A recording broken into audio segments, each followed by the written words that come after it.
Hey. Hello, hello.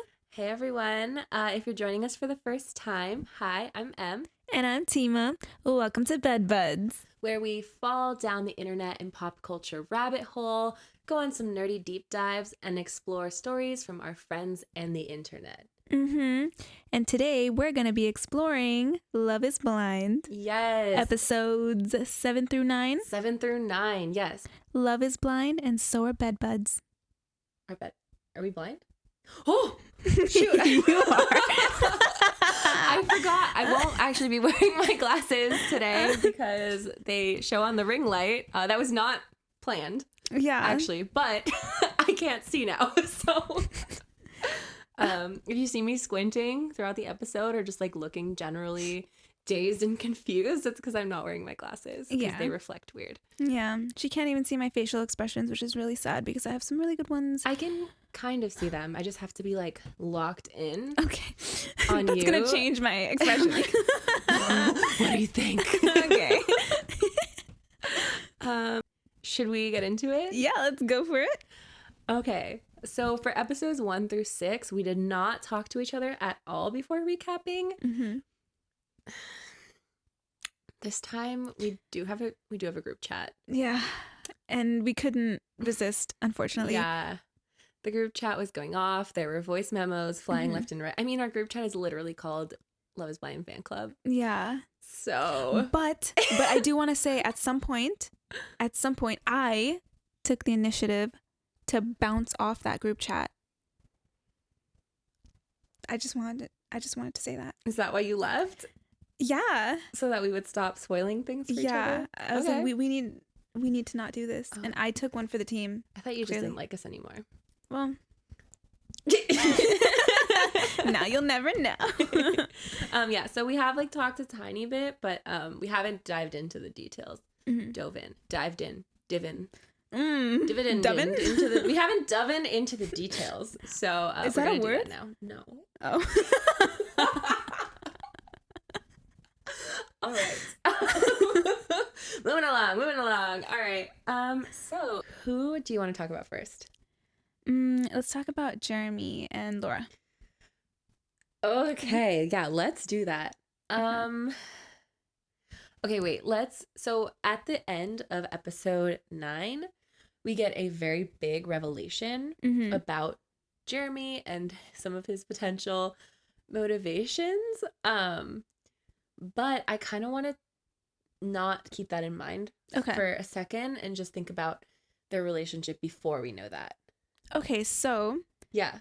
So at the beginning of the episode, we find out that Jeramey essentially ignored Laura the whole night after the bonfire thing, yes? Yes. Yeah. And that is kind of wild. It is. I don't like Laura. I really don't like Laura. I think we made that clear in our last recap. Yeah. The nonsense that she pulled with AD was absolutely disgusting, and I hated it, and it said a lot to me about her personality. And I think that she was the one in the wrong in that conversation. But him giving her the silent treatment, not okay. I can understand him if he verbalizes like, hey, this was a lot for me. I need some space. I think I'm going to sleep on the couch. That's okay. Right. You barely even know this person. That's right. okay. But actually, like, if it was truly the silent treatment where she's like, hey, Jeramey, are you coming to bed? And he's like, just saying nothing, which is exactly what happened. That's a no. But on the other hand, he did own up to everything when they talked the next day. I don't know if that makes up for it. Yeah. I really don't. But he didn't blame anything on her. Yes. You know, he took full responsibility for it. Even what happened at the party, he took full responsibility for that, though he didn't need to. Yes. But he took it regardless and did apologize for everything that he did. So I think for me, that was like, okay, let's see where this goes. Yeah. Kind of it did make me wonder, like, in that moment, are these just empty words? Because he said something like, I knew it was wrong to give you the silent treatment. I knew it was wrong to ignore you, and I did it anyway, and I'm so sorry. And I'm like, you knew it was wrong. Why'd you do it? Like, it's not like you're saying I did it and then afterwards, upon reflecting, I know that it's wrong. I don't know how much sincerity is behind his like he words just wanted to patch it up and move on. Yeah, he's like, yeah, I gave you the silent treatment because I didn't want to talk to you, and now I want this to be over, so I'm going to patch it up. I do see that perspective completely. I also do see that maybe while he was doing it, he could feel that he was wrong, but still didn't have the words to express like what he wanted to at that time, and didn't communicate to her that he needed like, silence, right? Yeah. And then after the fact, he felt more guilt about it, yeah, and realized like, oh, like I need to own up to it now. Yeah. So that's kind of the way that I saw it. Yeah. I did think it was wild of her though when she was saying like, last night, I can't even say this with a straight face. Last night was really triggering for me because I'm used to my partners like taking something I've said out of context and embarrassing me. I was like, how are you going to put this whole mess on Jeramey? How are you going to tell him that it's his fault for embarrassing you? Did he say something you said in private? Yes, he did. It's also something that you told him to do / say. Yeah. Also, when she said that, I was like, am I remembering wrong? I went back and I watched the scene again in episode 6. When he first mentions it, he literally says, yeah, Laura told me about bean dips. He says it like that. Like, oh, I've even learned about bean dips. And AD goes, Laura, you didn't. And she stands up and she goes, bean dip? And Laura doesn't go, oh, Jeramey told her. She goes, bean dip, huh? And she like signals that she's like, yeah, bean dip. So she was not mad that he said something about it because she literally says from across the room, I told him he should do that to you when he first sees you. I told him she's going to think it's so funny. She thought it was funny because she's the one who told him to bring it up until AD got offended. And she's like, why would he even say something? He's so stupid. I told him that in private. I see. Then she just shifted the whole blame. This woman. She has no accountability whatsoever. Like throughout all of the episodes, that has been consistent with her. She can never, ever, ever take the blame. It made me so mad. I was like, now don't you go saying that Jeramey is embarrassing you. You're doing a great job of embarrassing yourself. Yeah. Ridiculous. True. Anyway, true. Again, I don't love Jeramey. We'll talk. I thought I did. We'll talk about that after. I'm side-eyeing Jeramey so hard. But until the end of episode 9, I do like Jeramey. So yes, after they get back from DR, they're talking about going to Jeramey's house. Now, we've talked about this before. Miss Laura has a lot of icks, okay? Some might even say she's an icky person. Some, not me, some. Good one. She has a lot of icks, okay? She's like, Jeramey, your house better be clean. Your house better be spotless. He keeps telling me that his house is clean, but like, I don't know if I believe him. Oh my God. She goes to his house and he's like, my house is clean. Like, don't worry. I promise you my house is clean. Like, yeah. They go. Spotless. Staged. Absolutely spotless. Yeah. What? I'm okay. Actually, I'm gonna. What do you think? Clean is one thing, right? Okay. Keeps it all together. She opens the cabinets. Yeah. And sees what gold plates and all of this stuff. Someone cooked there. Like it's not him. Crazy. It's definitely a feminine taste. Well, I know. I feel like, I'm sorry. I just felt like that specific silverware that she pulled out of the cabinets was not. I feel like Jeramey is like a very pragmatic, practical person. Like even though he's got this like goofball energy, I feel like he's also maybe even calculated. But he's got this like real pragmatic energy to him. Yeah. I feel like he totally, especially if he has money, which to have that house he does. Right. I feel like he could have picked up a catalog and looked at it and said that and just fully copied everything in it. Like no taste of his own, but just being like, in this catalog that I saw, they had these white cabinets, this gray flooring, this backsplash, and these gold. Because it was like the trendiest home. Which, you know what? That's fine. Yeah. Like, not everyone wants to spend time on interior design and putting their specific flair into something, right? I completely understand that. But that was just too much for me. Like, it felt off. Even the note from his mom felt a little off to me. Right. Yeah, there was just like a note from his mom on the counter, right? Yeah, it did feel, like I said, I don't know if this is staged or if that's just him. Yeah. But if it is just him, I would be a little bit shocked. Like, I would be like, whoa, this is too much for me. I can't handle this. But also, I'm not Laura. Like, it kind of did bug me because Laura was, you know, proclaiming how much it was important that he be like super, super clean. And then when he was, she was like, this is too clean. It's like, what do you want? Because I don't pretend to be very clean. So if I see that, I'm like, oh, we're not going to do well together. Like, you're going to hate me. Right. Because I'm like slightly unorganized. Somewhat. But like Laura, who's saying specifically that she wants that, I was like, what?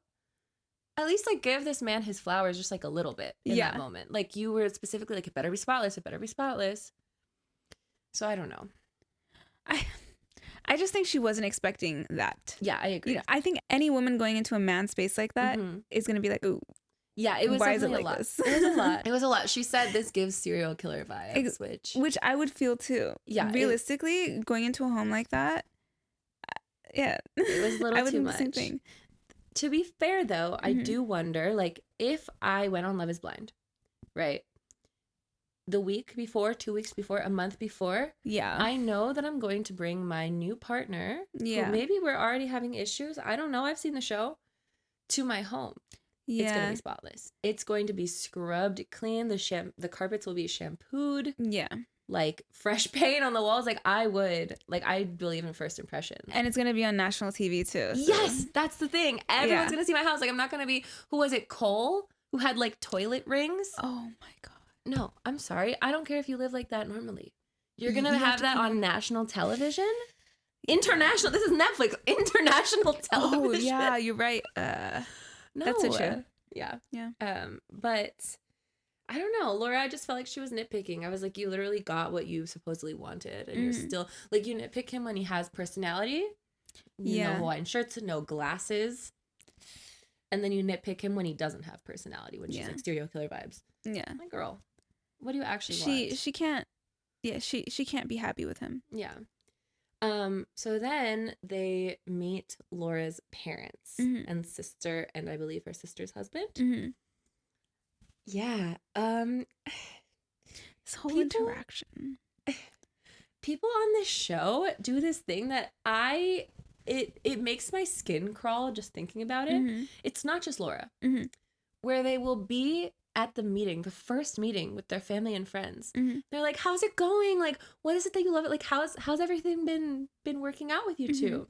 And then one of them will be like, yeah, it's been pretty good. There's been a couple bumps in the road. Babe, why don't you tell them what you did? Like, why would you do that? Just air out your dirty laundry in front of your family? Immediately? He says, he's like, yeah, you know, when I wake up in the morning, sometimes she rolls over and says, I hate you. I would cry. I would literally cry. Like, I love a good relationship where we're bantering and all of that stuff. Yes. But there's a time and a place. You know, there are moments that you need to be good to your partner. And I felt like he wasn't getting that from Laura at all. Yes. And her icks that she was describing, and these are more than just icks. Yeah. Like she's saying to her family, yeah, I mean, I made a pros and cons list, and he had all these cons. He likes motorcycles, wears Hawaiian shirts. If I met him in the real world, I would have thrown him away. Yeah, based on those cons. Because he likes motorcycles? Like, it doesn't make sense. You would have thrown him away? That's crazy. It's so weird. It's like she wants to build a perfect man. Yes. For herself. And I bet you if she did have the ability to build that man, she still wouldn't like him. No, because when Jeramey was clean, which is what she was asking for, she still didn't like it. It was too much. It wasn't her version of clean. Like, she doesn't like anything. No, it was really gross to me. I didn't like it at all. And what I loved to see was her parents and her sister being like, girl, what is wrong with you? Yeah. Her sister especially. Yes. Like, she was like, he wears Hawaiian shirts, and her sister was like, love that. Yeah. She was like, my husband wears Hawaiian shirts. Yeah. I love when people have a personality. And I love how the sister was like, yeah, my husband just recently got into Hawaiian shirts. Yes. And I'm buying him Hawaiian shirts whenever I can. Like, that's so cute. Like, support little things like that. That's one of the things that, like, my parents, I love about their relationship. Aww. My dad, you know, he doesn't, he's in the other room right now. He doesn't have, like, an amazing sense of style. So for... I want to say the first, like, 15 years of my life, he only wore, like, a certain shade of green. Like, olive, like a dusty olive green. Okay. Shirt and pants. With brown shoes. All he had. Oh, like Grinch vibes. Yeah. It's the ugliest laugh I've said. Yes, exactly. But, like, more toned down, more muted. It was rough. And you know what? My mom didn't like it. And she was like, hey, why don't we try something new? Like, oh, I found this shirt that I think you would like. She never was like, you look bad. And she did still buy him the green shirts and the green pants. Aww. She would throw in something blue. Okay. But she would buy him green shirts and green pants for Christmas. And then at one point, he got into Hawaiian shirts. Okay. And that was the thing that finally pulled him out of the green. So this is like a thing. Men just go like, into Hawaiian shirts. Should I do something spicy? Should I do something a little crazy today? And then they stick to it for like a couple months. And... Well, my dad now for the past like 10 years, Hawaiian his uniform shirts. Now he threw out all the green. That's over. He's a new man. All right. Hawaiian shirt and jeans. That's the uniform. Wow. Yeah. And again, my mom buys him Hawaiian shirts. There's something about Hawaiian shirts. There is. They really make you stick to it. Like, just, wow. I think men, bless them. I think men are just like, is this style? Is this fashion? Hey, maybe it makes them happier. Yeah. No, and again, like, I will support it. I love that for them. But yeah, so I don't know. I felt like Laura's sister was really like, girl, like, let him be. Like, you can't just completely like sterilize and remove everything that makes a person. Like, you can't do that. And her mom was like, I'm glad she found someone who can put up with her interesting personality. Put up with her.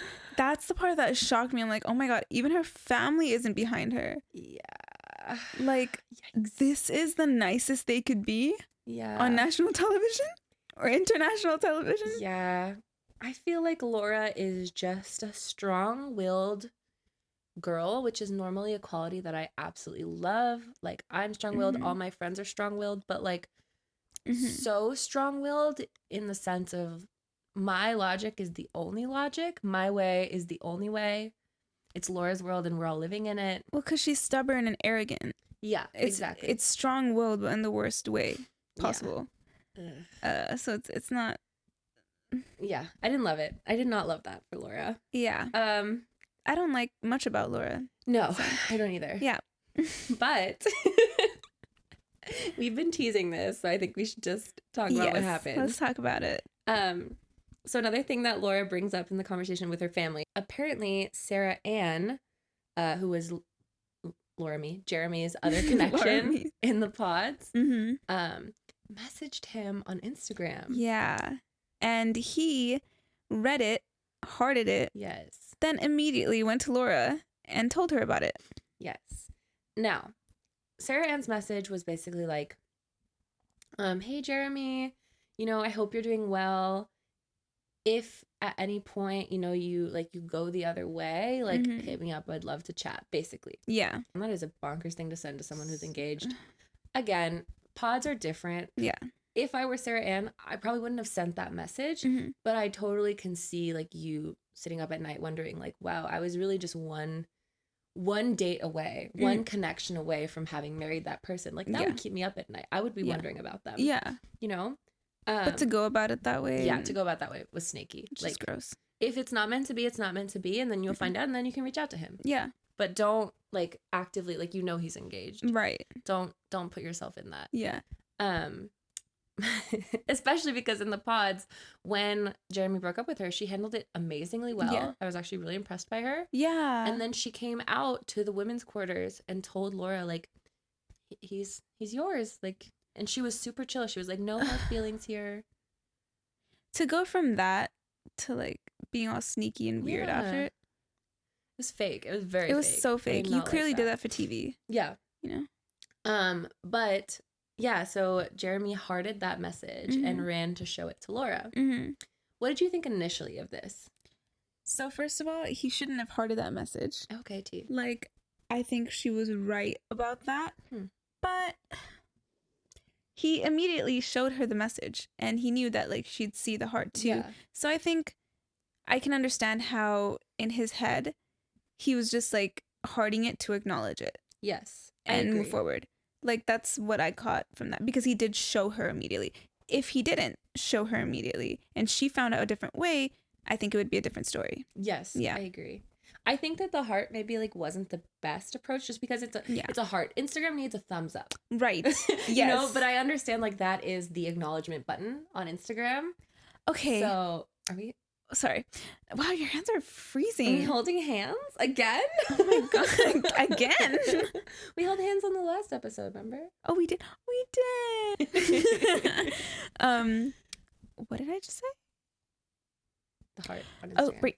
Okay, so even acknowledging that message in a positive way. So, right. Yes, I feel like was wrong. Because she did say, "Oh, if you go the other way," I think if it didn't have that part in it, go ahead, heart it, whatever, it's fine. Yeah, I think that's the thing for me. Like, it's the fact that the heart is positive. Like, I think if I were Jeramey, I would have still wanted to acknowledge it. But I think actually what would have been better would be for him to actually send her a message. Yeah. In response. Exactly. And just that way you're very clear on what you're saying. Like a heart can be misconstrued much more easily than words. Right. Even a thumbs up. Even a thumbs up to something like that. Yeah. But you could have said something like, hey, Sarah Ann, like, hope you're doing well. You know, thanks so much for reaching out. Me and Laura are really good. Yeah. But, like, I wish the best for you. Yes. Something. Period. I 100% agree with that. He should have responded instead of liking it or hearting it.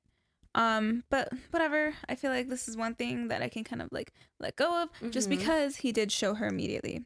Yes, he did show her immediately. Yeah. Something I want to highlight is that in the conversation with Laura's parents, when she brings it up, he says, yeah, I ran immediately to show Laura because I was like, oh, good, this is amazing. I can use this to prove to Laura how great of a guy I am. Those were his words. He said that. Yeah. He said, this is proof.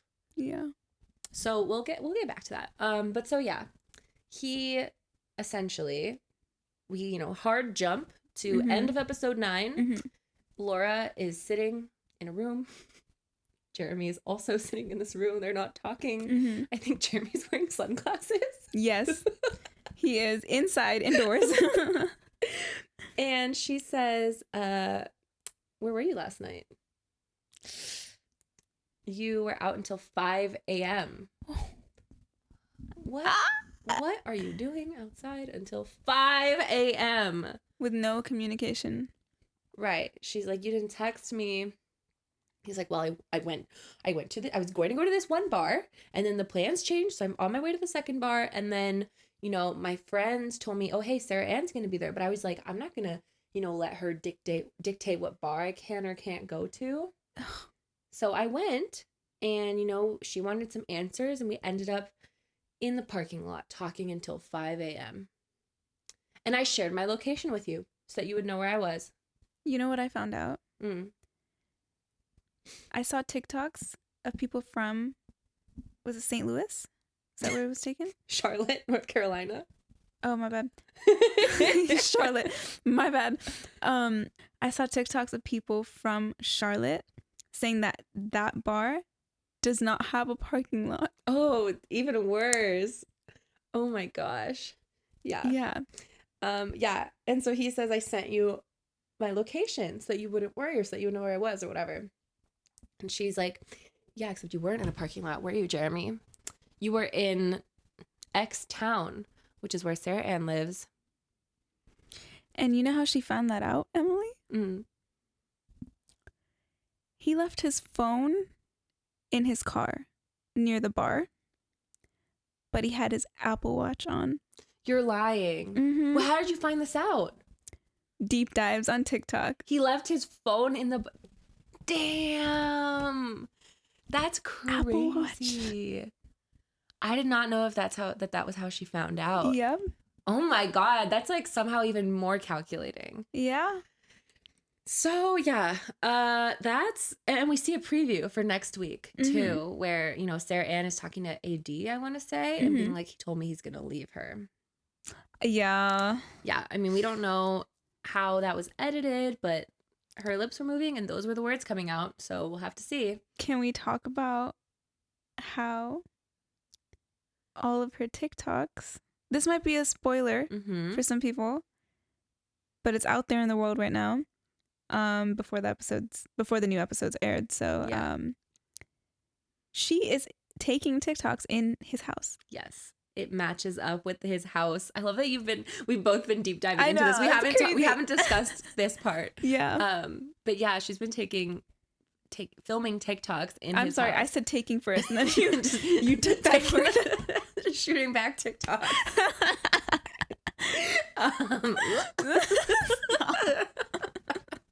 TikTok. All right. Take TikTok.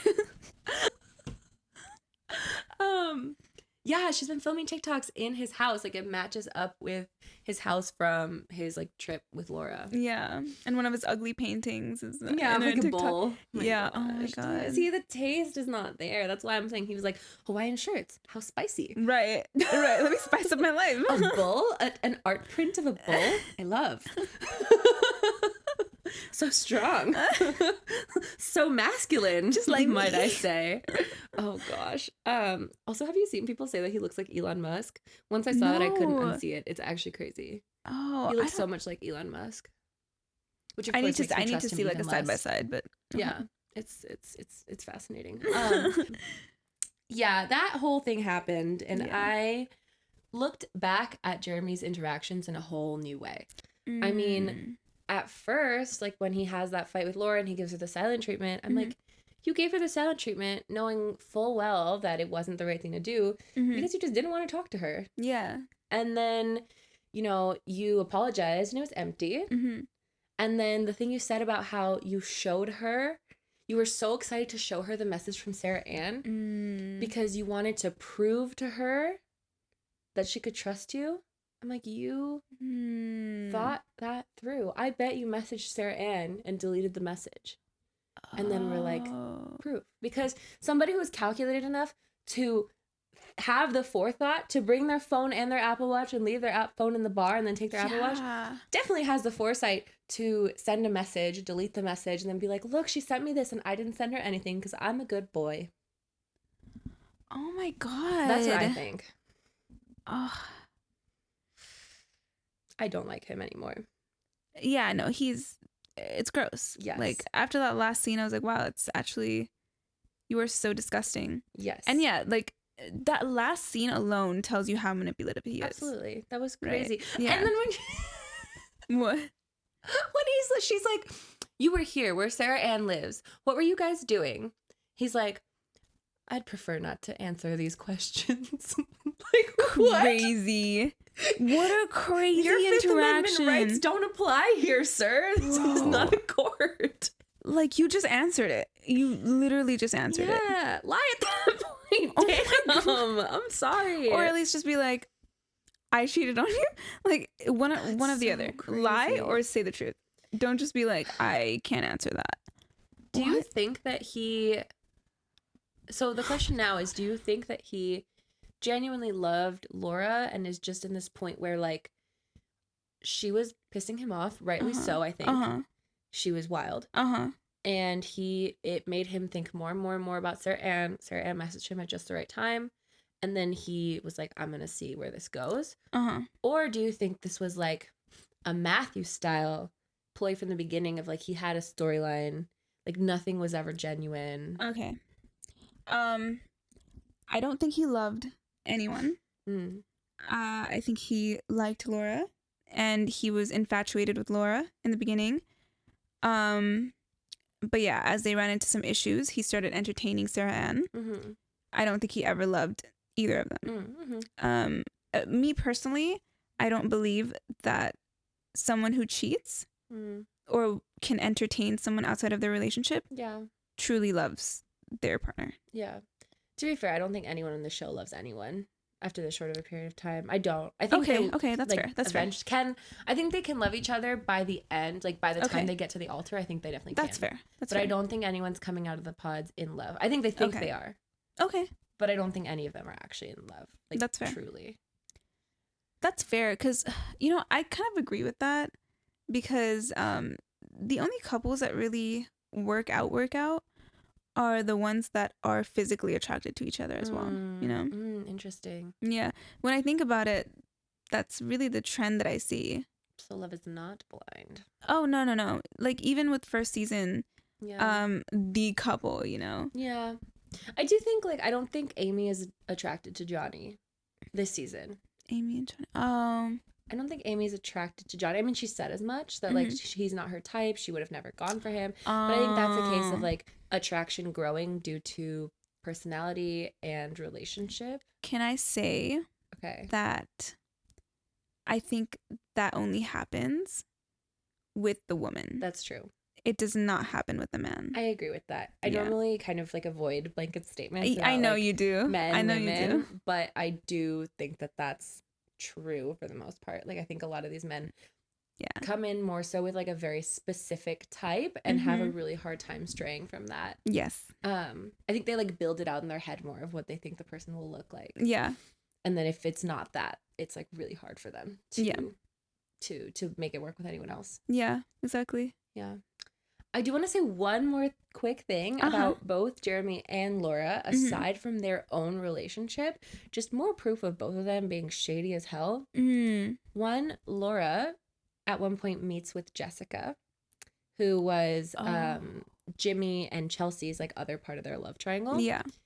And, you know, Jessica was talking about, and we'll talk about this a little more, but she was basically like talking about how like, oh, I wouldn't hate it if I saw Jimmy and like all this stuff, and, you know, talking about this. And I feel like Laura was like, oh, girl, like, you know, being very like encouraging and supportive of it. You know, at one point she says like, oh, him and Chelsea are good. But I mean, that was one comment in a whole conversation. Right.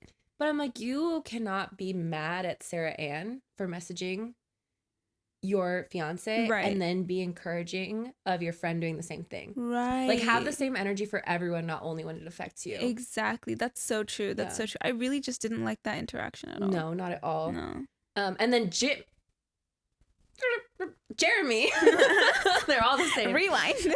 Jeramey, same thing. At one point, Jimmy and Chelsea have a whole conversation about Jessica because Jimmy has seen Jessica's photo. Right. And he says that it's because Jeramey messaged him and said, have you seen Jessica? You need to see her. She looks like a Kardashian. What a shit stir. Get the hell out of their relationship.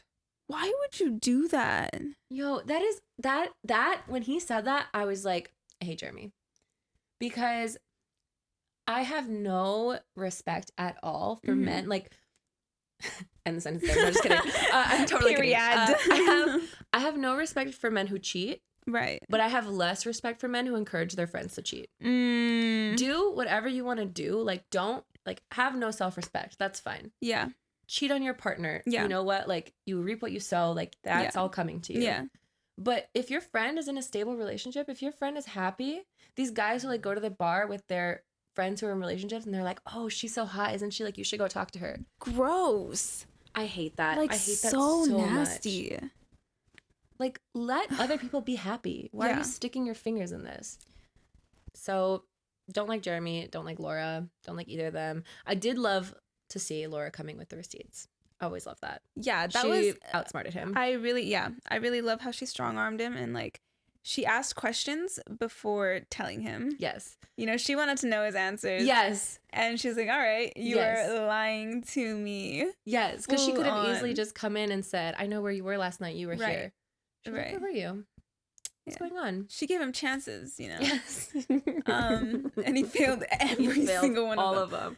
I loved that. Don't love her, but loved that. Yeah. That moment of her was iconic. Yeah. Everything else about her, we could do less of. Yeah, less like that.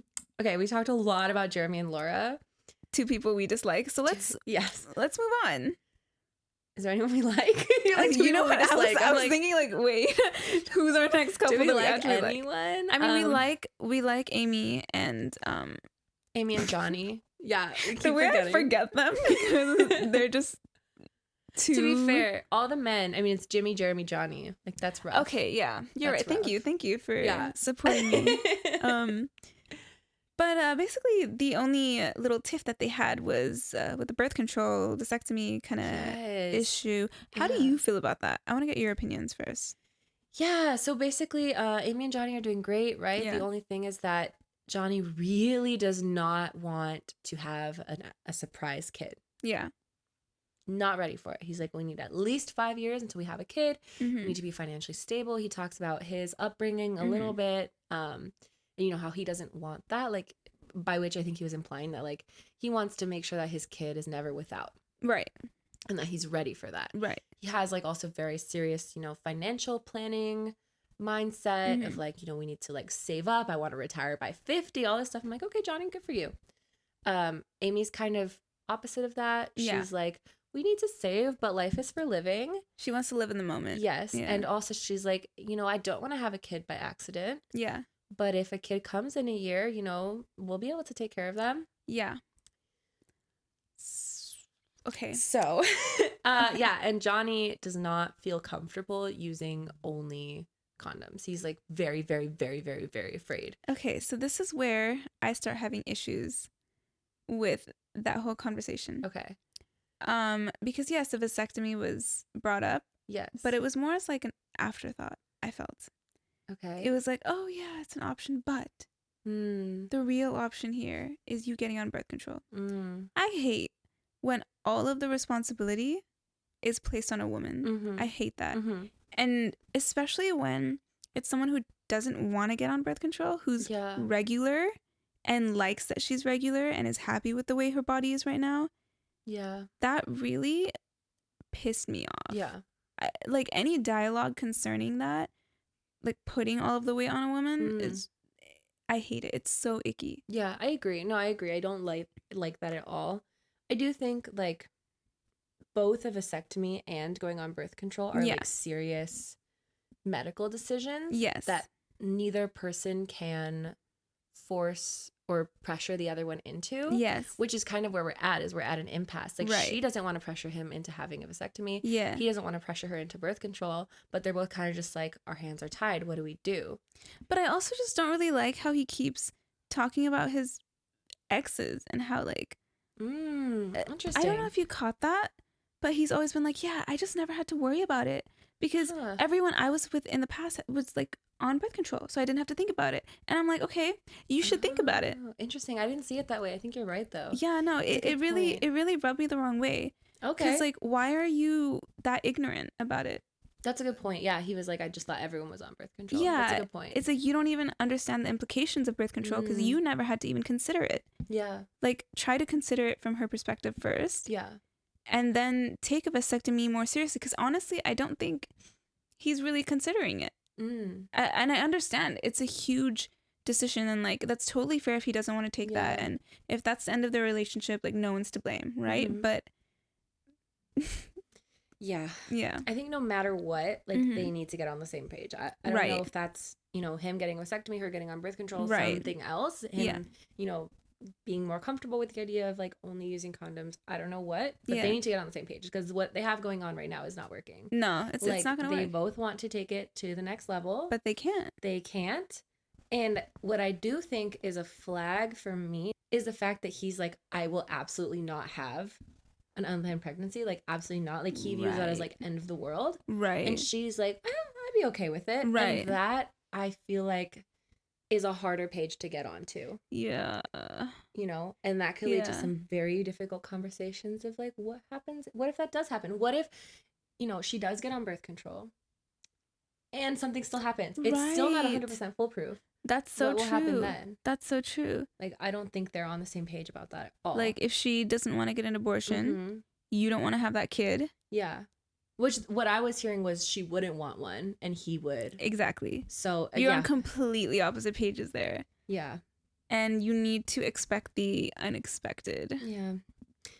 I think they'll work it out, mostly because I'm like, someone needs to get married. Someone needs to get married. Dude, what if this is the one season where no one gets married? Well, listen. Because I see it right now. I'm going to be real. I see it. Really? Think about the couples right now. My predictions right now are Amy and Johnny get married. I think Adie and Clay might actually get married. I do think that as well. And Sarah Ann and Jeramey, maybe. Oh. Because she's apparently like all up in his house all the time. Maybe I don't think... get married. Maybe it's a Bliss and Zach. Oh. But they didn't... It's for still... Bliss and Zach, did they like do the whole... Okay, that's fair. It's still early enough that if he leaves Laura right now, like in this next episode, he could still have time to like date Sarah Ann. I see what you're saying. Oh, okay.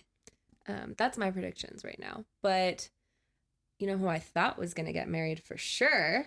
Oh, let's talk about them. Brittany and Kenneth. Yeah, see, we're not mixing them up when there's no J names. Yeah, you're right.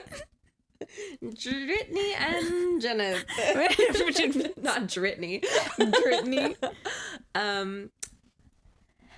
Okay, I just want to say I predicted this on the last episode. Yeah, you did. I did not see this coming. I thought they were roses and sunshine. I thought they were going to be fine. Yeah, there was some friction between them in the beginning. I just felt like they just weren't connecting. Like I didn't see a romantic connection with them at all. Yeah, so in the DR we have like a really painful scene where they're on a boat. And you know, Brittany's like trying to touch him, like she's like trying to lay on him. She's like, scoot your arm over a little more so I can like cuddle with you. Yeah. And he's just not responsive. No. She's like, how do you feel about physical touch? She's like, oh yeah, I love physical touch. Some people have told me I'm too affectionate. I was like, at that point, just throw me overboard. Because... No, that would, you know, that would actually hurt more than you saying you're not. Exactly. If you said you don't like physical touch, I'd be like, okay, I can deal with that. Yeah. You saying some people have told me I'm too affectionate while you're here not touching me. That means you've touched other people a lot more than you want to touch me. Means you don't like me. Exactly. Like, I got hurt when he said that. That hurt really bad. Yeah. And I feel like she probably got hurt too, but she just like kind of brushed it off. Brittany is the opposite of Chelsea, who, you know, we'll talk about Chelsea, but Chelsea, I think, like makes a mountain out of a molehill regularly. Brittany is just giving so much grace. Grace.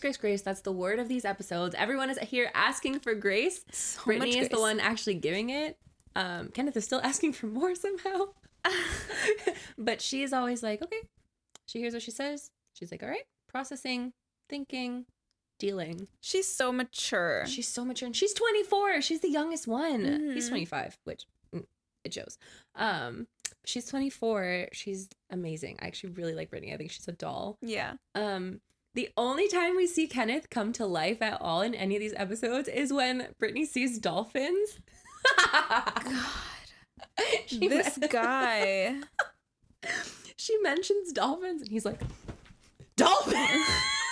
He gets so hyped up and goes off on dolphins. Listen, we love a special interest. I mean, just mention dinosaurs to me and it's over. Okay, yeah, but that can't be it. That can't be it. And he literally says, oh, now you've got me talking. Right? That part. I was trying to remember what he said. That part. So you haven't been talking. You admit it. You knew it. And you knew that you didn't want to talk. It's not even that he hasn't been talking. It's that he didn't want to talk. Oh, but now dolphins? You've got me talking. Oh, I'm interested now. But when it was just about you asking me questions, I didn't give a fuck. That is so funny. That part had me rolling. Oh my gosh. There were dolphins? Bro, I kissed a dolphin. A dolphin was my screensaver. Saver. I have a dolphin keychain. I have framed photos of me and my best dolphin friend Steve. Like, not really, but he loves dolphins. He loves dolphins. Brittany should just every time she sees him. That's what I meant by throw her overboard by now. You know, she'll just become a dolphin and you can like her more. Because this isn't working. She's like, hey, Kenneth, do you want to touch me? No, I'm good. How about now? Brittany, I love you. Please. He just loves his dolphins. Wow. Oh You're my God. That was painful to watch. Yeah, it's like beautiful, sweet, joyful Girl. Yeah. Trying to make it work with a complete brick. Yeah. Literally a brick wall. Yeah, absolutely. There was nothing to him. Yeah, that was sad. So when they get back from DR, you know, she's, you know, they're in the little house that Netflix gives them. She's unpacking. He's on his phone. Again, another time we see him light up is in the confessionals talking. He's like, it's good to have time away from your device and stuff, but I missed this thing. My God. He holds up his phone. He's like, my baby. Like, no, you never talk about Brittany in your confessions. No. Never. He said, I missed this thing. Who are you talking to? Exactly. Kenneth, who are you talking to? Yeah. That was my first thought, too. Yeah. Why'd you miss it so much? Why'd you miss it so much? Like, this is supposed to be your soulmate, your person that you're going to marry. Yeah. You missed your phone. Yeah. More than them. Who are you talking to? That's what I would like to know. He was hooked I know that to it. He is a principal at 25. That's crazy. Very I absolutely, impressive. And I wasn't even mad at him at first because you get your phone back. Especially you're the principal. I have no idea what that kind of responsibility feels like. Yeah. You've been gone for 3 weeks or 4 weeks or whatever it is during the school year. You open your phone. I bet he had at least 300,000 emails. Yeah. You know? Yeah. Like that, I can see that. And I think anyone on the show would need to just like take a day. Yeah. To be like, let me call my friends. Let me call my family. Let me like put out fires. Let me read all my emails.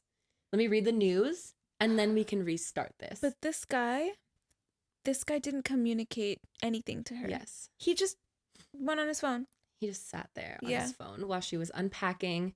She was like, what do you want to do for dinner tonight? Oh my God, the scene. He was like, you're cooking, right? She was like, oh, I'm cooking on our first night. Shouldn't I enjoy the meal too? He's like, you'll enjoy cooking it and then we'll enjoy eating it. What? No one said you had to cook if you didn't want to, Kenneth, but order takeout. Yeah. She's cooking for you on your first night together? Yeah. When she clearly doesn't want to do that. She's clearly telling you, hey, like, I would rather us spend more time together and just get takeout or something. Gross. That made me so livid. And like, Brittany was too sweet, bro. Too sweet, yeah. Because I would have gone off. That pissed me off. How are you going to sit on your phone? She's like hustling about, unpacking everything, putting everything away, being super productive, and being super joyful and like trying to talk to him and trying to engage with him. Nothing. Checked out on his phone and has the nerve to tell her to make him chicken dinner. Yes. And it was like she was annoying him because she's like, babe, which side do you want, left or right? Okay. And what do you want for dinner? At one point he didn't respond. She was like, oh, which side do you want? Ignored her. You're right. He just didn't even respond. He didn't even respond to that. She asked one too many questions. Gotta just shut her down. God. Too much. Like at that point, I would have been out of there. Yeah. That early in a relationship and you're gonna treat me like, no, I would have been out. Yeah. That is just so gross. I think he just doesn't like her. I think he just, for whatever reason, he just did not like her, didn't like the relationship, and completely checked himself out and wasn't willing to try a single thing. I think it happened after the conversation with AD. I think so. That's when we started seeing things changing. Yeah. I wonder, like, you know, I said, like, who's he texting, right? Like, thinking it's very possible that there was someone else that he was texting, but it could have even just been his friends and family, you know, talking, because he did express concerns that they wouldn't approve. Right. And maybe they talked him out of it. Maybe. Or maybe, even if they didn't talk him out of it, maybe just him talking about it was, like, enough to, like, get his own gears going. I mean, I have no idea. And he should have communicated that instead of just the way he...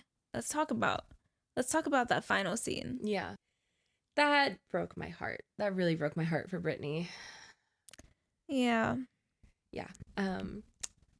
So they are talking, and Brittany mentions the fact that Kenneth woke her up at 1:30 in the morning the night before when he came home. Turned on all the lights and woke her up to say goodnight to her. Kenneth is like, now hold on now. Let's not just act like I'm coming home at all hours in the morning for no reason, like trying to defend himself a little bit. He's like, I told you where I was. I was getting my hair twisted and I had lunch with my mentor. I don't know about you, but you're having lunch with your mentor until 1:30 a.m.? Doesn't make sense. I was like, it's not checking out. Those are not 1 a.m. activities. No. But okay. Turning on all the lights. The way that would to made wake me her up. So mad. Not only that, but then defending it. Yes. And being like, I was just trying to show you affection. Bro. And I just felt like you weren't receiving it. Why the fuck would she at 1:30 a.m.? When I'm asleep. I went to bed without you. Let me sleep now. Yeah. Like, it's not on me that I went to bed without you. Yeah. So you're going to tiptoe into the room. You're going to tuck me in. You're going to give me a little peck on the cheek. So softly. It's like a little butterfly kissing me. Yep. You're going to go to bed. Yeah. That's what you're going to do. That's the right way to do it. That's respect. That's love. Yeah. If you're going to wake me up just so you can give me affection, what is for yourself? And That's then crazy. And then he guilt tripped her over that. Yes. Being like, no, this was a moment that I tried to show you affection, but you rejected me. Yes. God, like, what kind of... Crazy. Yes. So they're talking about, Brittany was basically saying, like, you know, I just don't feel like there's affection in our relationship. Like, I'm missing that, like, craving and that desire. You know, I know we made a vow with God, like, we're not gonna have sex before we get married, but I want there to at least be temptation. We haven't even made out. That was crazy. Also, I'm so sorry. I do have to wonder what kind of affection he was trying to show her at 1:30. That's what I'm saying. I'm like, were they just gonna hold hands? Like, I'm so sorry. Girl, what was this man thinking? It's like, hey, baby, let me hold your hand for 10 minutes before you go to bed. What were they gonna do? Here's another way to show affection. You could have held her. While she's sleeping. Held her while she's sleeping. That is so sweet. She'll be awake for maybe 2 seconds and be like, oh, he's holding me. And then go back. Perfect. Yeah. What were you doing? Yeah, that was crazy. That's not the kind of defense that you think it is. The kind of justification that you think it is. It's not a good look. But yeah, so she's like, I'm missing this crave. I'm missing this desire. And she's about to cry. I mean, she is like clearly heartbroken by this. Yeah. My guy looks at her and says, that's all you. I crave you. I desire you. So what I'm hearing you say is that you don't crave me and you don't desire me. And you know what? God put me on this path and he will lead me to where I'm supposed to be. And I don't think that that's here with you, and that's okay. Bring it in. Let's hug. God, like, bro. He's so dense. He's so dense and so cruel for that. Because clearly Brittany was trying to communicate to him that she wants him to try more. Yes. How do you go from, I need there to be desire in our relationship to, oh, you don't desire me then? That's the opposite of what she's saying. That's not what she's saying. And it's impossible to desire you when you're acting like that, when you're glued to your phone, not responding, ignoring. That's such a good point. Walking away. Yeah. How is she supposed to desire you? It's not because of how you look. It's not because of any of that stuff. It's because of how you act. Yeah. She's asking you. But I'm very, very proud of Brittany for not doubling back and being like, oh no, that's not what I was saying. Yeah. No, I'm proud of her for being like, oh, he's not going to try for me. That showed her everything she needed to see. Exactly. And I'm very, very proud of her. Because she took the action and she internalized it and she's like, he's not going to change for me. Yeah. He doesn't want me. I just cannot believe how quick he called it quits. I can believe it. Like, it took nothing. It took one spat that shows you that he just was not. He was checked out the whole time. He was completely checked out. He was just waiting for it to end. And then after they broke up, if you can even call it that, it was like the most diplomatic breakup. Let's hug. She's sobbing. She's bawling. She cannot believe what just happened. And he's back on his phone. He says, hey, I'm just going to grab my things from here and then I'll see you. Let's talk about before that, though. Let's talk about before that, because she's in front of him sobbing. He smirks a little, takes his Coke, drinks it, gets on his phone. in front of her while she's sobbing. Yeah. It was just so wild to me. Yeah. And then that's what happens after, when he gets on the call and you can hear him say, "Oh yeah, I'm just gonna pack up and head over." Yes.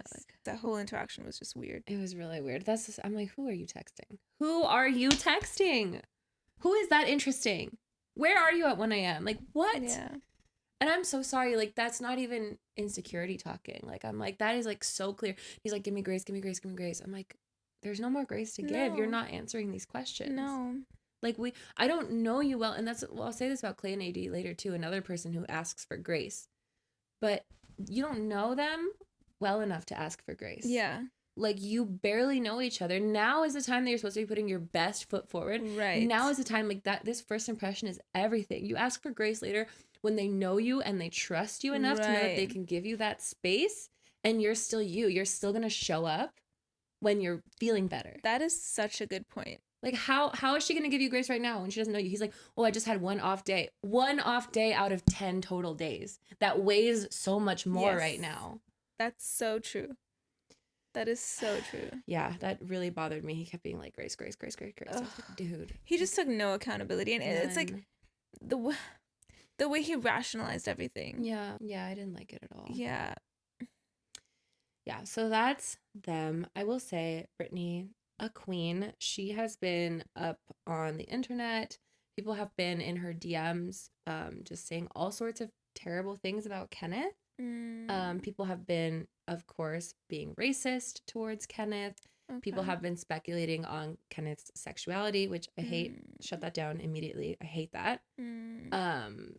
Like, he can just not like her without having to speculate on, like, whether he likes women at all. That's fair. That's fair. In any case, totally his choice. Whatever he wants to share or not share, like, leave that out. This isn't 2004, okay? Yeah. Paris Hilton. But Brittany responded and basically was just like, I need everyone to leave Kenneth alone. Like, you all only saw a couple hours of, like, thousands of hours of filming. So, like, just, like, stop.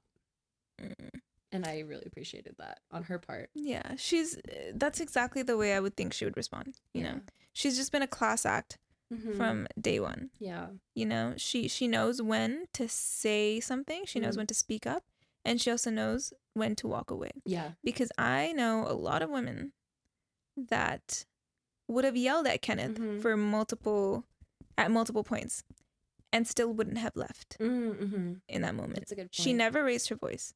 She never yelled, but she still left when she knew that she wasn't wanted. Yeah, that's true. So, no, I really, really liked her a lot. Yeah. I am sure that the right person is out there for her. Also, sorry. What? Leave God out of this. Who? God. Oh. God's sitting up there like, what did I do? At first they're like, God put us on this path to meet each other, and like we stop, love you each don't know other that. Because of God. And then now he's like, God is the one taking me off this path, and God will take me where. You can just say you don't like her. Right. Like, I'm not coming at them for their beliefs at all, but I'm like, I'm hearing excuses. And God's like, I didn't do it. He's like, wasn't me. This is all you. Yeah. He's like, God is telling me that you're not right for me. I was like, is he? Is that what's happening? Is he speaking to you? In your dreams? In your so ears? Interesting. As a dolphin, anyway. Oh my gosh. Okay, so that's Kenneth and Brittany, Laura and Jeramey, Amy and Johnny. We still got AD and Clay, and Jimmy and Chelsea. Yeah, let's talk about AD and Clay. They had about like 2 scenes that we should maybe touch on. Yeah. I do think, like, right off the bat, I will say I think they will get married. I think if they don't get married, it's going to be AD saying no right at the altar. Okay. I think she's going to wait to make her decision. I see her taking notes. Yeah. Everything he says, she's so funny. Her facial expressions. Everything he said, he's talking and she's just like. She's like listening. 2 + 2 = Yes. She's like that meme of the woman doing math in the air. That is her. That's her. She's analyzing everything. Like, okay, let's talk about that one scene. Yes. Where basically AD and Clay are eating on this like beautiful shoreside restaurant. outdoor restaurant, okay? And Clay gets his food, right? Mm-hmm. First thing you see is Clay just engulfing his food. Yeah? He goes into it. Yes. It was good soup. Soup. Good soup. Good, great soup. And then it pans to AD and you see her getting the ick. Giving him one of these. She got the ick. That is ick caught on camera. Oh my gosh. 1.0. Like, it was so funny. So bad. And then, like, right after he finishes eating, he's like super quiet. And then he cleans up the dishes and you see her get ick 2.0. You know? She's just getting icked out. And then he starts speaking, which he just shouldn't have. Yeah. Yeah. So we talked about this last week. Mm-hmm. I think Clay is just so honest. Too honest? Yeah. On the one hand, I'm like, good for you. Like, I will never doubt what is going on in your mind. Right. You know, you think it, you say it. I respect that. Right. But also, it's, you know, it's actually, no, it's not even alarming to me that he's saying it. Because again, I'm like glad that he's being honest. Mm-hmm. It's more just alarming to me that he's thinking it. Like, it's more alarming to me that he's in therapy with AD in real time. He's like, yeah. Stroke. I totally just forgot. He's like processing all of his past traumas, what he wants in life, all like whether he can or can't do certain things right now. Right. And I think to an extent that's good. Like, I don't think you need to be a fully whole, healed, realized person to be in a relationship and to have love. Absolutely not. But I do think you need to have done a little bit of self-work before, or at the very least know what you want before looking for a specific type of relationship. Like, you can't sign up for a marriage-based dating show still not knowing if you can do monogamy. That is what I think about Clay. Facts. Yes. And like, non-monogamy is allowed. Lots of people are non-monogamous and they're happy about it as long as it is done respectfully, openly. You're communicating, both you and your partner or partners are down for that. But this show is not This show for is that. not that. It's simply not for that. AD hasn't signed up for that. You are sounding like you're like so hard, like pushing yourself onto this monogamy thing and just being, I don't know if I can do it, but I want it so bad. It's all I want, but I just don't know if I can get there. He's trying to convince himself so much. Yeah. But then he goes on to talk about his cheating father and how he has known no loyal men in his life. Like, he's never known one. Yeah. And that to me is like, oh, okay, so all of your friends are cheaters. Yes, all of your friends are cheaters, exactly. Your dad's a cheater, your friends are cheaters. Yes. You're probably a cheater too. With his dad, that's not his fault at all. Like, that, of course. That puts so much trauma on a person. Right. He reveals that his dad took him on, quote, infidelity trips. That is awful. I feel so bad for him. It's so bad. I mean, I can't imagine like the number that does on a person. But I think you're right in thinking about like, like, are his friends cheaters? He's talking about how every celebrity man that he idolizes is a cheater. And I'm like, get new idols? Like, what? Like, you can idolize somebody who does not cheat. Though they exist. New friends? Get new friends. Like, there are people who you can look to. Like, your dad having been a cheater doesn't mean that you have to surround yourself by cheaters. Like, and I think it's an excuse to be like, I've never known a man who's not a cheater. Like, don't tell me that they don't exist. Like, they definitely do. Like, that's just, I feel like you're very clearly talking about like who you've, dad aside, who you've chosen to surround yourself with, who you've chosen to look up to, and this is what I would be asking if I were AD, maybe what you've chosen to do. Like, maybe she asked it, but we never see her asking, have you cheated? Which I think is an important question for her to ask. Because he's talking so much about how he doesn't know if he can be monogamous. He doesn't know if he can. Have you been? How did that go? Exactly. And you know what? I think all of his talk is a way of him preparing her. I think so too. For what's to come. He's going to cheat on her. And then he can be like, I told you I didn't know if I was ready. Yeah, I'm so sorry. Like, this is just what it is, you know? I just wasn't ready. Yeah. Another thing that happens is when he brings her to his house, which he's a homeowner. Good for him. Honestly, we don't like super understand what he does for a living, but it sounds like he's successful. Very unclear. Yes. The whole way through, I was trying to figure out what Clay does. I don't know, but it's going well, which is good for him. It sounds like he's an entrepreneur, so whatever it is, he like built it himself. That's awesome. Yes, he has some business. He has a business. Yeah. But he has got a house, and it's pretty nice. He keeps it pretty clean. Yeah. You know, it's like missing a little bit of style, but it's not bad. And he keeps saying like, this house needs a woman's touch. I'm okay with you putting a little bit of like a woman's touch in here, come in here and like spice it up a little bit.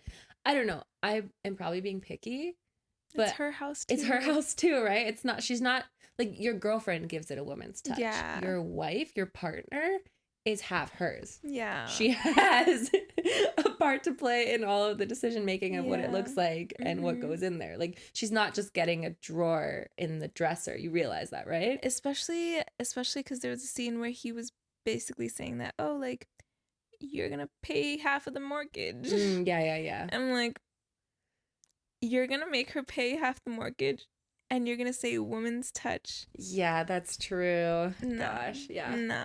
Yeah, I did not love that. But I mean, for the most part, he's like, this house is family ready. He's not sure if he can be monogamous, but he definitely wants kids right away. Which I think is so ridiculous because kids are a much bigger commitment than marriage or even monogamy, in my opinion. Kids are a much bigger opinion. I agree. What? Bigger. I just used the word. Bigger. Oh, gosh. Commitment. That is it. Yes, opinion. One brain cell right here. We're just bouncing it around. That time it bounced to you. I'll give it back. Thank you. Commitment. Thank you. Yeah, so I don't know. I did not like the way that he was taking that whole situation. Especially like if you know like the trauma that has been put upon you by like the way you grew up, your dad cheating, and again involving you in the cheating, which damn, again, obviously don't blame Clay at all for his feelings on the matter and the fact that I believe that monogamy is hard for him. Like I fully believe him. I'm not even mad at him about that. Like I'm just mad at him for putting himself in a situation where the only outcome is monogamy and stability if you know that you're not ready for that yet. Right. Yeah. But like you want kids right away, knowing that like you're still not sure if you can give that, and knowing what that can do to not just your partner but your family, like that hurts, I think. And I think maybe he didn't realize that. I think again he's realizing this all in real time right now. So like I definitely don't hate Clay. No, I don't think he's evil. No, like there are some evil people on this show. Like we've seen it. But he's not one of them. I think he's actually one of the best people on there with all his flaws. Like at least he owns up to it. I actually see love, or like the closest thing we get to love, between him and AD. I do. I think he really is into AD. I believe that too. I just don't think he's ready for her. I know, unfortunately. I know. Right person, maybe wrong time.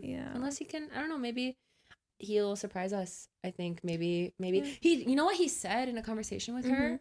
I want to do couples therapy with you. I loved that, actually. I loved hearing that. Like, he's not putting it all on AD. It's not all her job. No, I don't to guide him. I don't think he's ever blamed AD for anything. Or like I don't think he's blamed him, but from the very beginning he was like, you're mommy, I'm baby. I'm just gonna curl up into your chest because I'm a baby. I don't. He was like, you're teaching me so many things. Okay, I can see what you're saying there. He literally said, I'm a big baby, like so many times. Did you hear this? No, that was, he didn't do it in that voice, but he that. literally like, curls up into her chest and said, I just want to sit on you're just my pillow and I'm a big baby. Oh. Yeah, so he, he's got stuff that he's dealing with. We'll see. Yeah, well, it's undecided for me. Like, I think it's pretty like 50-50 or 75-50, 70. 125% chance that something will happen. Wow, you're so good at math. Thanks. That was a really hard equation to solve. I bet I gave you a really tough one. Yeah, 75 plus 50. 75 at 25, whatever. 75, I think that they will get married. I think so. Yeah, I think it just comes down to like what he shows her in the last hours. I think she's gonna add it all up, but I think there's a possibility that like he says something really crazy the day before and she's like, that's all I needed to hear. No. Yeah. Or he the day before says something really amazing and she's like, yeah, like I feel like she could really easily swing either way. Not because she's frivolous or anything, but because I think she literally like there's a lot to weigh here. There's a lot to weigh. I think so, yeah. I agree. Would you be comfortable going with someone like that? No, but I wouldn't have signed up for this show. Sure. I wouldn't marry someone within a month. Oh. So I think if you're comfortable doing that, okay, then maybe. Okay. Because all you have are, to be fair, all you have from any of these people are promises. You don't know them enough to know anything about their character. That's so true. You don't. 1 month isn't enough for consistency. No, you could marry somebody or get to the altar with somebody who has actually had a secret girlfriend this whole time, which we will talk about soon. So, I mean, you don't have any promises here. Like, you're literally going off of, like, a hope and a prayer, faith that this person will not, like, lead you wrong. Yeah, exactly. So, I guess, like, if AD says yes, that's not... Her trusting him is not any more crazy than someone trusting someone else, I don't think. Okay. That's fair. Yeah, we'll see for them. Okay, so now we have to talk about Jimmy and Chelsea, our favorite couple. Yeah. Maybe we'll sprinkle in a little bit of Trevor and Jessica too. But yeah, listen, the group chat was popping off for this one. We all had very different opinions about Chelsea and Jimmy and basically who was more wrong. We don't like either of them, but who was more wrong. And it was not just the group chat. I think everybody online and watching is pretty divided on this. I know we're kind of divided as well. So yeah, let's talk about it. Okay. Where do you want to start? Jimmy? Chelsea? Let's start at the beginning. So, they're still in the DR and AD, the whole fight about AD's body happened. Again, none of this actually has anything to do with AD. She did nothing, but yes, they're fighting about that. And, they wake up the next morning, they're good. They're like, that actually brought us so much closer together. Which, okay, first of all, I hate when they say that. I know. I hate when they say that because it's such a lie to me. Yeah. But they think it is. They're an interesting couple because they fight. They have these like really, really petty fights. But then they like go up and down talking about how our communication is amazing. Ugh.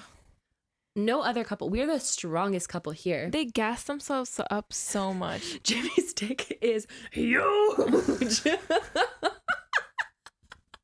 what you think it is? That's what she says. No, I don't think that. Oh my God. No, Chelsea says that to the girls. Oh, I thought you just meant big dick energy, and I was like, I don't think so. No, but Chelsea says that at one point. They're like, how is it? She's like, it's huge. I was like, you can just say things are going okay. Yeah, like you don't have to. Everything is always like, it's amazing, it's perfect, it's this, and I'm like, but it's not though. Yeah. So, like, you have issues. Just be honest about that. Yeah. So anyway, they get back to Charlotte. They're in the they go to Chelsea's apartment, and then afterwards they go to Jimmy's apartment. Standard stuff. So they meet Chelsea's roommate, Tiffany, who like brings them champagne, pops out of a closet with balloons and champagne, or out of the front door or whatever, and she's like, I brought you champagne. I think she's adorable. I think she's adorable too. And Jimmy says in a confessional, like, I cannot stand her. She's a lot. And then at one point later, Jimmy and Chelsea are talking after they see Jimmy's apartment, and Chelsea's basically like, oh, I'll just tell my roommate to kick rocks. I was so disgusted by that part. Like, she's such a pick-me. Dude, everything she does is so pick-me. If I'm the roommate watching this, so excited to watch who I consider my good friend, who I brought champagne and balloons for, I consider her my good friend. I see this. Dude, that would actually break me. That would hurt so bad. Gave me some insight into like who Chelsea is in that moment. I mean, maybe they're not best friends, right? Maybe they met on Craigslist a year ago. You don't have to be best friends with your roommate, but still. There's like a line of respect, But like, I knew that this was the type of girl that Chelsea was from the beginning, because the whole reason, we can get into this later, but the whole reason that she chose Jimmy wasn't because she loved him more. No. It was literally because she was in a competition with Jessica and she wanted to win. Absolutely. No, I totally agree. Anyway, so yeah, that little, like, it was like such a blip with her roommate, but I was like, Chelsea, like, I could see Jimmy, you know, Jimmy can say she's a bit much because he doesn't know her. Right. Chelsea, you live with this girl. She's bringing you champagne and balloons. Like, don't embarrass her on national TV, maybe. You know what I think happened? Jimmy probably told Chelsea, oh, like, your roommate's a lot, blah, blah, blah. And then Chelsea was like, oh, like, I need to appease him. So I'm going to say this really rude thing about her. Ugh, gosh. Anyway, yeah, so then they go to Jimmy's apartment. It's a studio apartment, but it's the biggest studio apartment I've ever seen. I feel like they used studio very loosely. Yeah. It was very nice. That is not a studio. Yeah. I guess it was a studio in the sense of, like, it was like open floor plan. So he mentions at one point, it was all connected. So if he is taking a meeting, he's going to be doing that in full view of, like, the couch, the TV. So he was like, when I'm on meetings, like, you're going to have to, like, take walks or something. I see. Okay. You know, which I don't think he said, like, in any sort of bad way. Right, so it's just like, yeah, this is the space. This is the situation. So then, you know, they're, like, doing well, I think. Like, I think they're doing good. They're pretty stable. And then cut to Chelsea's friends are coming over to meet Jimmy. Oh, but before he meets her friends, she's out on the porch talking to them. Tell me why, again, edited, right? We're only seeing part of it. But tell me why she's talking more about Trevor than about Jimmy. Yeah, I noticed that. She's talking about how much she loved Trevor. Yeah, in the pod. She almost picked him. His dog, he has a mullet, all this stuff, which he's totally what I would have normally gone for. She's talking so much more about Trevor than anything else. And I'm like, girl, you know that maybe this is partially influenced by the fact that she knows that Jimmy saw Jessica's photo, but you know that if you walked in on Jimmy talking to his friends about Jessica, even if the conversation ended with, but I'm so glad I chose Chelsea, you would be so mad about that. You would be asking him up and down, do you love me? Do you love me? Do you love me? I can't. I'm so sorry. I don't think Chelsea's a bad person. She's not for me. She has a lot of work to do on herself, and I don't think, well, maybe now she's realized it, but in the show she did not realize it.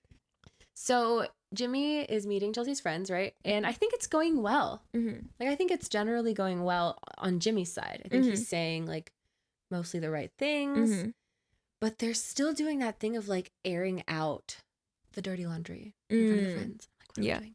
What is this?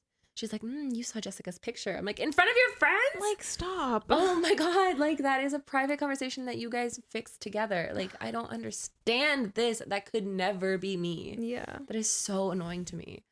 I genuinely cannot understand that. Like, no. But, you know, he says that, Jeramey showed me Jessica's picture, right? We talked about this already. But, like, I'm so happy with my choice. Right? Again, only talking about Jessica because she brought it up. Yeah.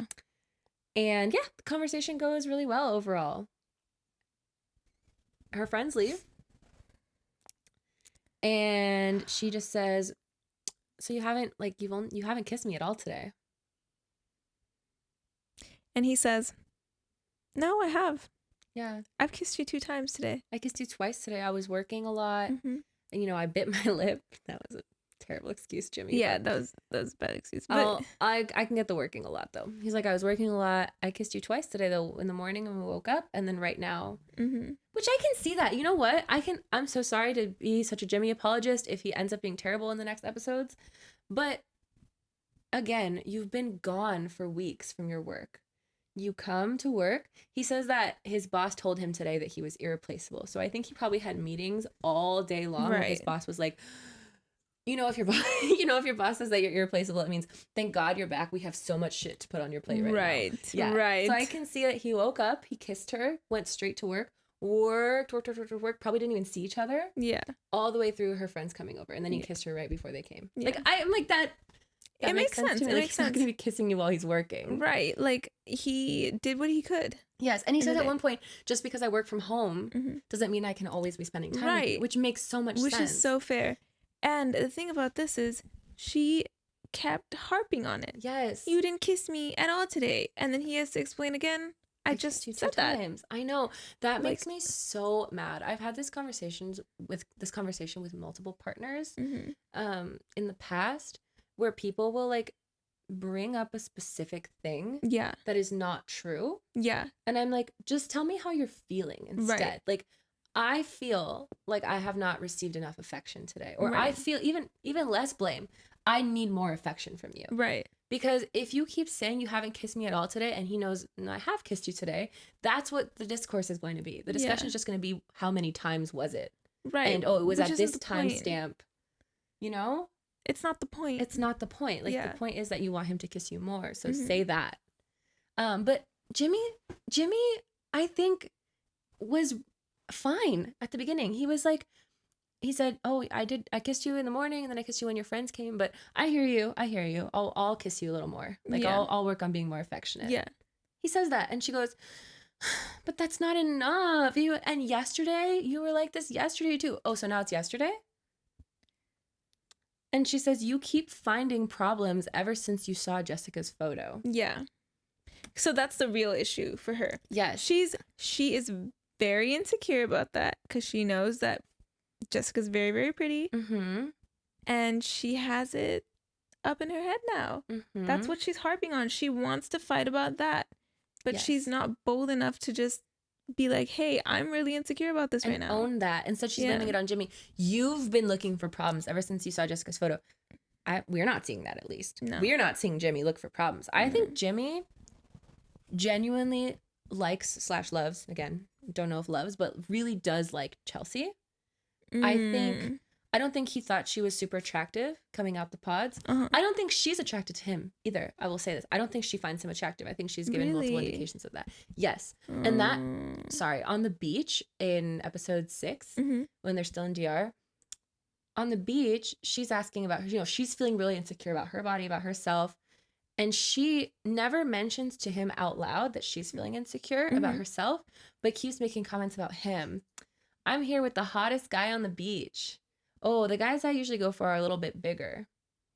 She doesn't actually think he's the hottest guy on the beach. That was so condescending. Oh, how does it feel to be the hottest guy on the beach? And he was kind of like, oh, okay. That to me was like, you're not that hot.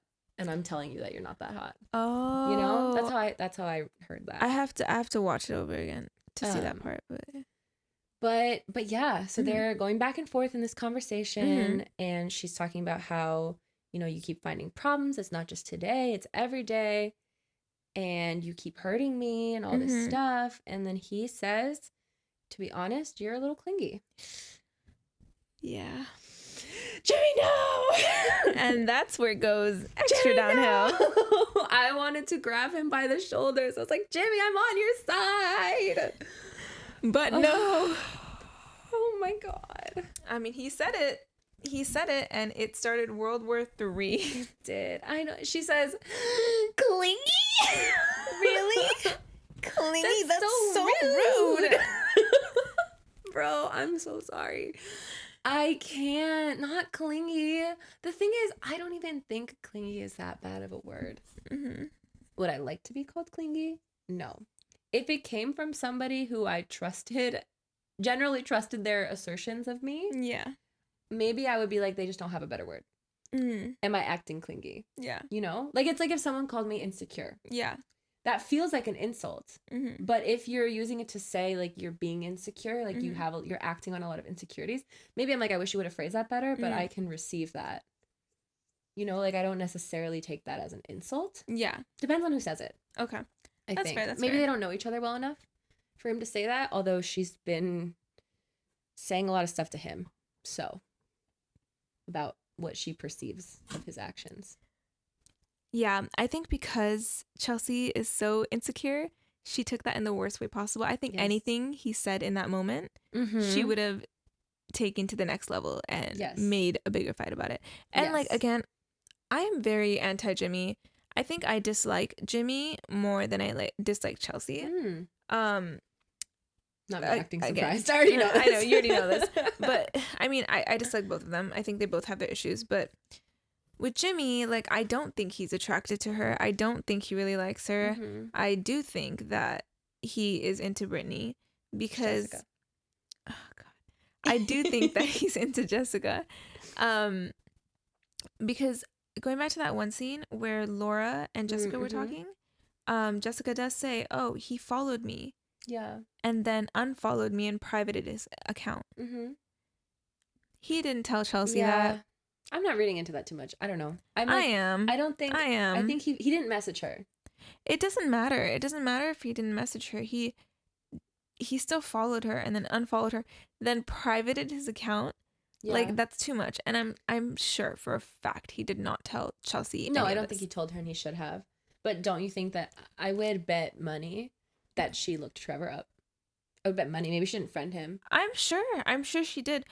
That's just like basic curiosity, right? Like, okay, who does this person that I was talking to so intensely in the pods look like? That makes sense. To go and take action on that, it's different. That's true. He's shady. He's shady all the way, and he's not interested in her, in my opinion. Yeah. I think that is shady. I can't get behind you saying that he's not into her, though. I feel like he is. Like, I feel like, again, physically, I think he's trying to be. But I think that he does like her. I can see him very much being like, I mean, he says that he loves her, I think, more than anyone else says that they love their partners. And it's, still not enough for her. But I think that, like, I don't see that as empty. I don't think that means anything. I think that's overcompensation. I think he's actively trying. Like, I think he genuinely is trying to get there with her. I mean, we can talk about, should you try? Yeah, I mean, that's the important question. Like, if you're trying so hard to like someone, maybe it's because you don't like them. But I don't know. I think I would try, and that's like my biggest critique of Kenneth and Brittany's situation is that I don't think Kenneth tried enough. Like, okay, the initial spark was gone when you got out of the pods, but like I would keep trying because there was something there. You did choose this person, and I would try at least up until the final, like the end of the experiment. Like Kenneth trying for Brittany. Yeah, like I would try to see if like what can we do to get that back? Maybe communication, because at the end of the day, this is a stranger. And so I don't think it's crazy for, especially like appearance wise or not what you expected. I don't think it's crazy for you to suddenly not be into them like you thought you would be. Okay, maybe he is into Chelsea. I just don't think. I think he's more into Brittany. Jessica. Oh my God. Okay. Yeah, I don't know. We'll see. Speaking of Jessica, though, I think that Jessica is shady as hell. I truly can't stand her. Very much loser behavior. Agree. No, agree. Yeah, no, I don't have to take that back. No, I won't. I won't. I wasn't gonna take that back. I was gonna elaborate on it. Oh, please do. When she was sitting down for the confessional part, like just her ego and her arrogance that whole time. Gross. Talking about herself and how she was like, oh yeah, like if Jimmy sees me, it's just gonna be like dangling temptation in front of him. You know it's true. Okay. Disgusting. You're gorgeous. You're gorgeous. That's fine. Own the fact that you're gorgeous. Don't use it like that. Don't use it to try to one up somebody else, to try to get someone to cheat. You're literally saying, oh, it's just like dangling temptation in front of his face. Don't. You're a homewrecker. That's crazy. You're a homewrecker. Like, it's so awful. And, okay, so, like, I feel like a lot of people were like, oh, my God, Jessica's, like, so strong, blah, blah, blah. I didn't see that at all. No. Even when, okay, I understand that when Laura told her, oh, that's not your man, she wanted more answers than that. She wanted more than that. I still don't think she should have even stepped foot in that pod. I think she should have left. And then on top of that, okay, fine. You want closure. Okay, that's fair. You've been talking to this person, you love them, or you think you love them, whatever. You want closure. She goes in and she yells at Jimmy. I hated that so much. I'm like, girl, just go and bow out gracefully. Yeah. And the whole like, oh, you're gonna choke. Yes. You're gonna choke when you see me. Like, you're gonna need an EpiPen to open up your airways. Okay, cute. Grow funny. up. This isn't a movie. It is a TV show. It is a TV show, but it's not a movie. But like, it's real. Like, you don't just say stuff like that in real life. Yeah. And the fact that like she made that moment about looks too, because that's what that was. Yep. The whole point of this experiment is that love is blind. Looks shouldn't matter. Why are you dangling that in front of him? And I felt that she was using it as a comparison. Because she believed that Chelsea was equally as attractive as her, why would he choke? Exactly. He's happy with what he has. No, exactly. It was a full-on diss at Chelsea. It was so rude. It was so bad. It was so bad. And again, like you see it again.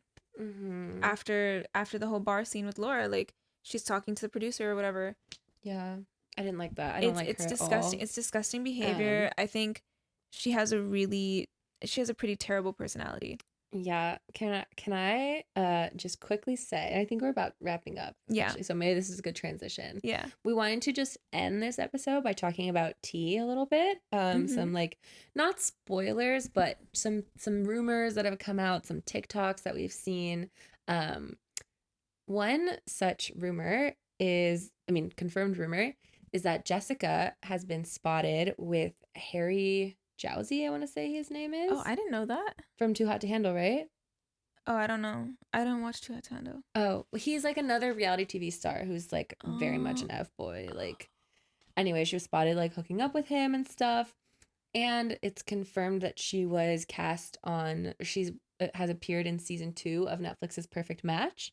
So that's like the dating show that they have for people who've failed on other Netflix reality shows. Oh, wow. Okay. So season 2 is going to come out soon. But of course, Love is Blind was filmed a year ago. Okay. So they've already filmed Perfect Match with some of the contestants or some of the people from this season. Okay.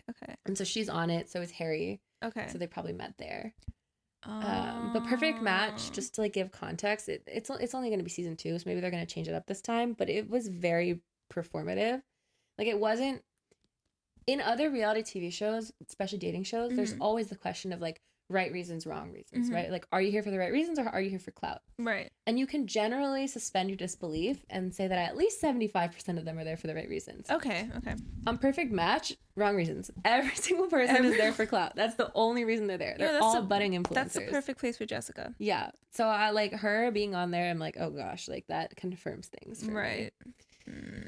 So yeah. More tea. Okay, now let's talk about these men. So stuff has come out about Jimmy, Jeramey, and Trevor. Yeah, Trevor. Trevor, our king. I guess no longer the king, just the jester.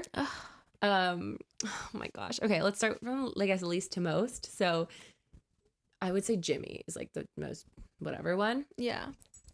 It was basically just some girl on TikTok like made a TikTok about how, oh, I turn on Love is Blind episode 1 and what do I see? My boyfriend, my loving boyfriend, love of my life on this show. Anyway, she like doesn't say his name but makes it clear that it's Jimmy because she's like he's talking to a girl with a kid and like I don't know if I can compare to that and all this stuff, and she's like whatever, clearly trying to create beef that their drama that doesn't exist. And Jimmy got on TikTok immediately and was like, I've literally never met this woman in my life. Yeah, so it was debunked. That is so weird. So crazy. She got like 17 million views, which is just wild to me. Well, it worked. It worked, but like, who's going to follow you now? A lot of people. Go check her following. It's probably increasing by the day. I don't know. That's so wild to me. Now she's going to be TikTok famous. Also, just to say really quick, most of this tea information is coming from Storytime with Ricky and Reality Ashley, who are, reality TV bloggers. They like search for the tea, the receipts. They're pretty well known now. So a lot of people come to them directly with the information. So they're the ones who've done all the digging and found all of this stuff out. Okay. Not us. Yeah, so then we have Jeramey. Have you heard of what's gone on with Jeramey? Yeah, okay. So from what I know, Jeramey had a fiance prior to the show. Yes. A couple weeks before filming the show. Yeah, so it sounds like he was with her until probably November of whatever the year was, like November before filming. They broke up. They had a house together. So at one point in the show, he talks about how he sold his house and he's just getting a new house. But so yeah, they had a house, and then they, put the house on the market, but the house sold in March. Okay. So November to March, and then and then the show filmed in March.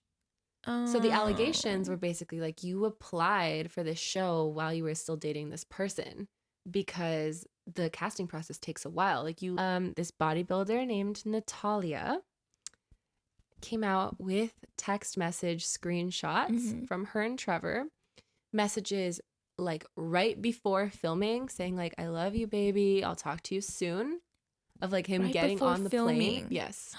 She's like, love you, pumpkin. Oh my Then him coming back saying, just landed, how have you been, I love you. Them talking about the experience, him being like, yeah, it was down to this girl, Chelsea, she went with someone else. The hardest thing was like, pretending that I was gonna go through with it, like something like that. I'm not saying word for word, but something like that. And she's like, I understand, pumpkin, I understand, like, I love you, I'm glad you're back, whatever. Yes. And this was all in text. It was all in text. Wow. And there's photos of them, of course. Wow. So it was all a lie. And she's only now releasing this because they continued to date after that. Again, this was filmed a year ago. They continued to date hunky-dory until February of this year. So like just a couple weeks before, I think she said 3 weeks before the episodes were released on Netflix, he ghosted her for a week. And then, she was like, what's going on? And then he said, you deserve better than me.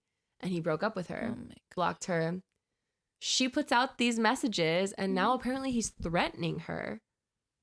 So yeah, crazy. You can't trust anyone. Damn. I had a feeling he was too good, I know. Like he was just like written by a woman kind of thing. And of course, so it was just a whole persona. It was a whole good persona. actor, great actor. Good actor, I guess. I can't understand this girl going through with this either, to be honest, but I'm sorry that she's currently in this position. She also at one point says that he's already done filming Perfect Match, so he went ahead and did that as well, I guess, while he was still in a relationship with this girl. So I don't know. I would not be comfy being his girlfriend on the side this whole time. That's wild. But yeah. So what? He just wanted popularity. Yes. Oh, and at one point he also mentioned something in the text about how the girl that I was with on the show, Chelsea, ended up getting engaged to someone else and is still on the show. So that is a better chance of me getting aired. Because you know how they cut people? Yeah. So the fact that she ended up, like, if they had just connected and then it didn't work, he wouldn't have gotten screen time. Yeah. So he's like, I'm glad she got engaged to Jimmy so that she would get aired. So that I would get aired. Oh my God. Yeah. So yeah, that's that. Again, shout out to Storytime with Ricky and Reality Ashley for finding all of this. I cannot believe it. I can't trust anyone. Dude, Love is Blind cast gets more and more chaotic. And like performative. And performative, yeah. Like the first season I think was so genuine, and I don't think anything can match up to that. Yeah. Anymore. The first couple, because I think the first however many, 3 maybe, like all filmed simultaneously. Oh, really? Yes. A lot of people were talking about how like season 3 or whatever, they were trying to like copy the first cast, but they were filmed at the same time because it was so long before the other ones were released. Oh. Yeah. Okay, yeah. That makes sense because the first, like I feel like in the beginning it was much better, but it's just getting more and more chaotic now. Yeah.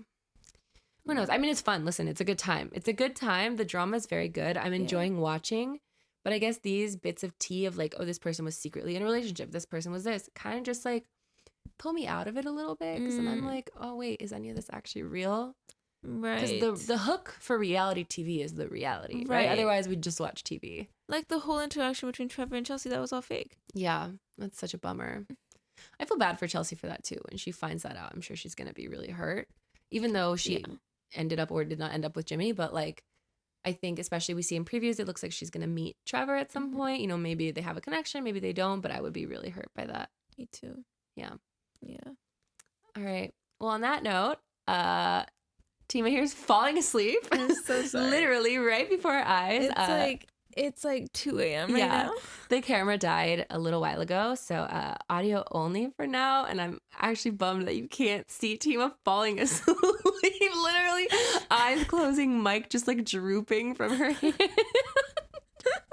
My dog is over here half asleep too. He's staring at me. Yeah, well, now he is.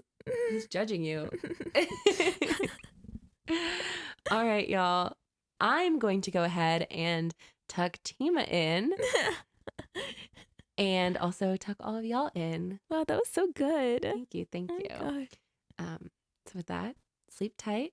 And don't let the bed bugs bite. Don't let did you say bugs again? I said buds. Bet. Sometimes it just sounds similar. All right. Well, don't let them bite. Whatever. Bugs, beds, or but. Ooh. But all right. But I think you're sleepier than me. Don't be bitten, please. Stay safe out there. Yes. Good night. Good night.